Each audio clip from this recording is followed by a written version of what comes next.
এই টাকাগুলো নিয়ে আমাকে তাড়াতাড়ি যেতে হবে। আরে পড়ে গেলাম। আরে এই গরিবের কাছে এতগুলো টাকা কিভাবে আসলো? মনে হয় চুরি করে নিয়ে এসেছে, ধরো ওকে।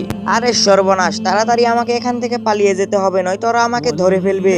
ইমাম সাহেব কোথায় আপনি? ইমাম সাহেব নাই এখানে, পরে এসো প্লিজ। ইমাম সাহেবকে ডেকে দাও, আমার পিছনে লোক পড়েছে। ওই তো সালা, মারো ওকে। আরে দাঁড়াও, তোমরা একে কেন মারতেছো? ইমাম সাহেব এই টাকা চুরি করে নিয়ে পালিয়েছে। আরে না ইমাম সাহেব, এই টাকাগুলো আমি চুরি করিনি, এই টাকাগুলো আমি মসজিদে দেওয়ার জন্য এনেছি।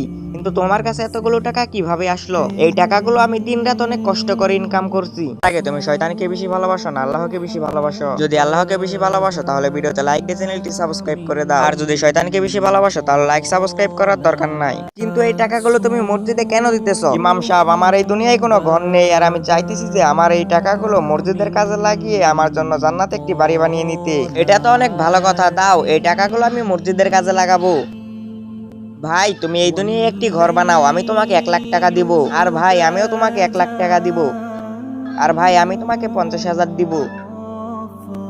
দেখো তুমি মসজিদের কাজে টাকা খরচ করলা, আর আল্লাহ তোমার জান্নাতে দুনিয়ায় 2 জায়গায় বাড়ি বানিয়ে দিল।